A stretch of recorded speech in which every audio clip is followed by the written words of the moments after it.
झारखंड के बोकारो जिले गुमिया के लाल पनिया आदिवासियों के सबसे बड़ा धार्मिक मेला लगने जा रहा है। इस मेले में लाखों लोगों के पहुंचने की संभावना है। आदिवासियों के धार्मिक मेले की शुरुआत 7 से 8 नवंबर को कार्तिक पूर्णिमा के दिन होगी। यह 2 दिवसीय मेला है। इस मेले में झारखंड के मुख्यमंत्री हेमंत सोरेन पहुंचने की भी संभावना बनी हुई है। इस मेले में लेकर तैयारी जोरों शोरों पर है। राजकीय महोत्सव 2022 में लाखों श्रद्धालुओं के ललपनिया पहुंचने की संभावना जताई गई है। यह आदिवासी के सबसे बड़ा धार्मिक मेला कहा जाता है, जहां पर देश विदेश के लोग पहुंचते हैं। इस साल में भी 7 और 8 नवंबर को कार्तिक पूर्णिमा के दिन यहां मेले के आयोजन किया जाएगा। इस मेले में झारखंड के मुख्यमंत्री हेमंत सोरेन पहुंचने की भी संभावना जताई गई है। झारखंड में 3 नवंबर से शुरू होगी प्रदेश स्तरीय भारत जोड़ो यात्रा। दूसरा चरण में कई राष्ट्रीय नेताओं के शामिल होने की उम्मीद है। राहुल गांधी के भारत जोड़ो यात्रा के कांग्रेस कार्यकर्ता उत्साहित है। झारखंड में भी कांग्रेस नेता पद यात्रा निकाल रहे हैं। छठ पूजा के बाद एक बार फिर से 3 नवंबर से प्रदेश स्तरीय भारत जोड़ो यात्रा की शुरुआत की जाएगी। कांग्रेस नेता राहुल गांधी के भारत जोड़ो यात्रा का अभी तेलंगाना में है। कन्याकुमारी से कश्मीर तक 3570 किलोमीटर लंबी राहुल गांधी की यात्रा के कांग्रेस नेता उत्साहित है। जिन राज्यों में राहुल गांधी की यात्रा नहीं गुजर रही है, उन राज्यों में भी कांग्रेस कार्यकर्ताओं के और जिला स्तर पर पद यात्रा निकाल रहे हैं। झारखंड में भी पूर्व केंद्रीय मंत्री सुबोध कांत सहाय ने संयोजन का प्रदेश स्तरीय भारत जोड़ो यात्रा की पूरी टीम बनी हुई है। झारखंड में अब दीपावली और छठ के बाद 3 नवंबर से राज्य में प्रदेश स्तरीय भारत जोड़ो यात्रा के दूसरे चरण में शुरुआत होगी। कांग्रेस पार्टी के प्रदेश प्रवक्ता राकेश सिन्हा ने बताया कि छठ त्योहार के 3 नवंबर से लातेहार बरवाडीह झारखंड कांग्रेस की राज्य स्तरीय भारत जोड़ो यात्रा के दूसरे चरण की शुरुआत होगी, जो 31 दिसंबर तक चलेगी। कांग्रेस प्रवक्ता के अनुसार यह यात्रा दिसंबर महीने से राज्य में अलग अलग जिले से होते हुए रांची के समाप्त होगी। गढ़वे जिला मेराल थाना क्षेत्र के कजराट गांव निवासी रमेश चौधरी के पुत्री गुड्डी कुमारी 14 वर्ष के संदेहास्पद परिस्थिति मौत हो गई। 100 घर में ही ओढ़नी के फंदे से झूलता हुआ पाया गया। घटना रविवार के रात की है। मृतक के स्वजनों के अनुसार रविवार की रात में घर के सभी लोग छठ घाट पर गए थे, जबकि गुड्डी कुमारी घर में अकेली थी। गुड्डी ने स्वजनों के कुछ देर बाद छठ घाट पर आने की बात कहा था, लेकिन वह छठ घाट पर नहीं गई। रात करीब 9 बजे गुड्डी के पिता रमेश चौधरी घर पर पहुंचे तो वह गुड्डी को ओढ़नी के फंदे में झूलता हुआ पाया गया। उसकी मौत हो चुकी थी। उन्होंने परिवार वाले तत्काल इसकी सूचना दी। इसके बाद परिवार ने लोगों के छठ घाट से पहुंचे। इसके बाद शव के फंदे से उतारा गया। लोगों ने इसकी सूचना मेराल पुलिस को दी। मौके पर पहुंची पुलिस ने शव को अपने कब्जे को लेकर सदर अस्पताल में लाकर पोस्टमार्टम कराकर मृतकों के स्वजनों को सौंप दिया। मृतक के स्वजनों के गुड्डी कुमारी की हत्या किए जाने का आशंका जताते हुए कहा कि गुड्डी आत्महत्या नहीं की है, बल्कि उसे किसी ने हत्या करके उसका शव को आत्महत्या के रूप में देने के फंदे से लटका दिया। झारखंड सरकार की ओर से चलाई जा रही आपकी योजना आपकी सरकार आपके द्वारा कार्यक्रम के इस साल के पहले चरण की सफलता 1 नवंबर से इसका दूसरा चरण भी शुरू होने जा रहा है।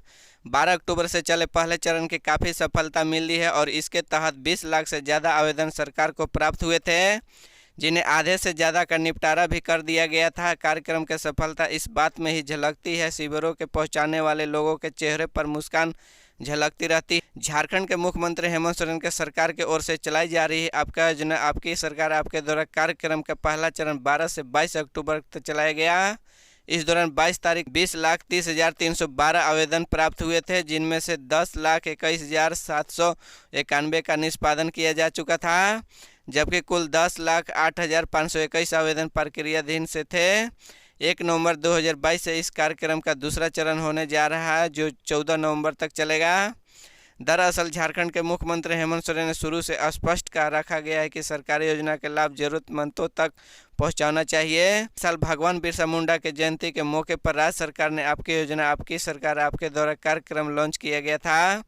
पहले इस योजना के लाभ 35 लाख से ज़्यादा लोगों को मिल चुका था, लेकिन जो भी किसी की वजह से इसके लाभ वंचित नहीं गए, उनके लिए इस महीने में यह योजना दोबारा शुरू की गई है।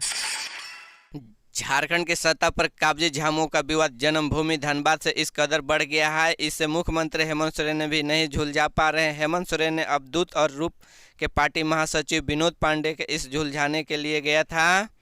पंचायती के लेकर विवाद नहीं सुलझा पर हैं, अब खुद हेमंत सोरेन विवाद सुलझाने के लिए मोर्चा संभालेंगे। इस विवाद में कारण झामुमो के साख यहाँ गिर रही है। संभावना यह है कि महापर्व छठ के बाद अब हेमंत सोरेन इस मामले में कोई कठोर नहीं ले सकते हैं। विधायक मोहतरा प्रसाद महतो ने चुनाव क्षेत्र टुंडी विधानसभा क्षेत्र के झामुमो जिला अध्यक्ष रमेश टुडू भी टिकट के दावेदारी कर रहे हैं। पिछले चुनाव के टूडू ने दावा ठोका था कि लेकिन नेतृत्व में इसे गंभीरता से नहीं लिया। मथुरा बड़े अंतर के चुनाव जीतकर अपनी खास मजबूत करने के फैसले के बाद ही यह विवाद बढ़ गया है। झामुमो के जिला अध्यक्ष रमेश टुडू ने जबकि जिला सचिव विधायक मथुरा को रिश्तेदार पवन महतो हैं। इस विवाद के बाद जिला अध्यक्ष रमेश टुडू एवं जिला सचिव पवन महतो दोनों अलग अलग प्रखंड कमेटियां बनाई है।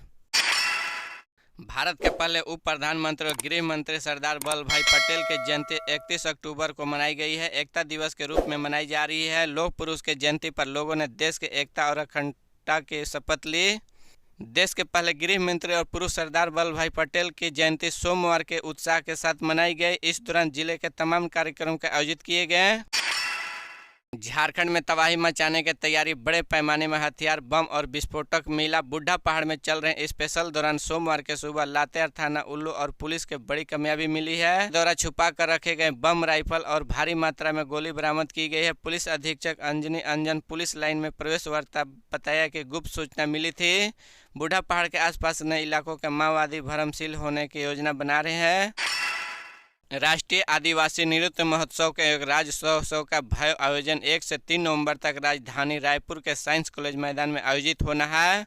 उद्घाटन कार्यक्रम 1 नवंबर को सुबह 11 बजे से आयोजित किया जाएगा। कार्यक्रम में मुख्यमंत्री भूपेश बघेल मुख्य अतिथि होंगे। साथ के विधानसभा अध्यक्ष डॉक्टर चरण दास महत कार्यक्रम के अध्यक्ष करेंगे। इस दिन शाम 7 बजे से राज्य के अलंकार समारोह का आयोजन होगा। कार्यक्रम मुख्यमंत्री हेमंत सोरेन के पहल पर दुमका गैस टैंकर विस्फोट कांड के मरीजों के चल रहे हैं इलाज। जायजा लेने के आज रांची का चिकित्सक एक टीम ने फूलो झानो मेडिकल कॉलेज के अस्पताल पहुंचे और मरीजों के जांच के आवश्यक दिशा निर्देश दिए। दुमका जिले के हंसडीहा थाना क्षेत्र में बढ़े गांव के 4 दिन पूर्व एक गैस टैंकर विस्फोट के आसपास कई ग्रामीण घायल हुए थे। आग से झुलसे सभी लोगों को स्थानीय सरेहाट का CAC और अस्पताल में इलाज के लिए ले जाया गया। वहां 3 दुमका स्थित फूलो झानो मेडिकल कॉलेज के रेफर कर दिया। आज रिम्स के 3 डॉक्टर हेलीकॉप्टर से दुमका पहुंचे और वहां से फूलो झानो मेडिकल कॉलेज अस्पताल आकर जले हुए मरीजों के चल रहे इलाज जायजा लिया। उन्होंने अपने स्तर से बारी बारी सभी मरीजों को जांच की। इस टीम ने सर्जन डॉक्टर गौरव, क्रिटिकल केयर के doctor Arun, plastic doctor Vikrant Ranjan मौजूद थे। झारखंड के दिव्यांग खिलाड़ी सुजीत मुंडा चयन भारतीय क्रिकेट ब्लाइंड के T20 वर्ल्ड कप के लिए हुआ है। सुजीत का परिवार राजधानी रांची के धुरवा इलाके के झोपड़ी में रहता है और मजदूरी घर चलाते थे। सुजीत का झुकाव बचपन के खेल की ओर था। खेल के जिद में उन्हें मुकाम का पहुंचाया। वर्ष 2014 में सुजीत का झारखंड के टीम चयन हुआ था। झारखंड के लिए खेलते हुए उनका इंडियन टीम में सिलेक्शन हुआ। सुजीत वर्ष 2018 से देश के लिए खेल रहे थे। सुजीत मुंडा न्यूज 18 लोकल के बातचीत के बताया कि ब्लाइंड T20 वर्ल्ड कप के लिए 3 चरणों में ट्रायल लिया गया था।